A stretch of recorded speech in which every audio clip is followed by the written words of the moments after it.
A medical laboratory is a workroom where tests are done on clinical specimens such as bodily fluids and tissues. This can include blood, urine, stool, or a sample of skin tissue.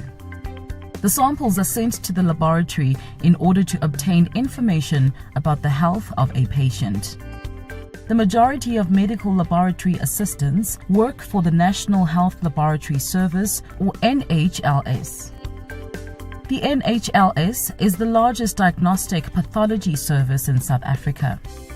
They provide laboratory and related public health services to over 80% of the population through a national network of laboratories.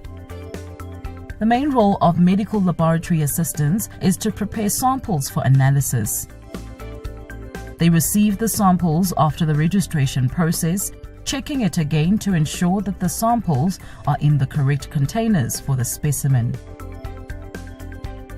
The next step is to identify the requested tests in order to sort the samples accordingly. After they have sorted the samples, it is prepared for the analysis process. They load the tubes with samples in a centrifuge. This is a machine that spins laboratory samples at very high speeds so that thick particles can separate from the lighter ones. For example, when a blood sample is centrifuged, the heavier component, such as red blood cells, will collect at the bottom of the tube, and the blood plasma, which is the lighter component, at the top. After the samples have been prepared, they hand it over to the medical technician or technologist who conducts the requested tests.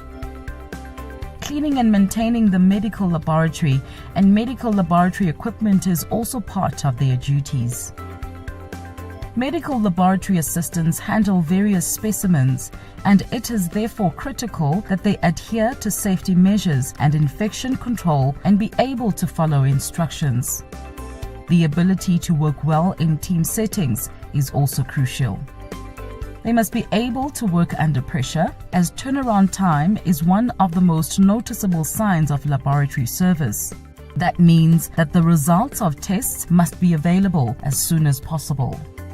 Medical laboratory assistants know that they are doing something important by being part of a process that leads to the diagnosis of diseases and illnesses.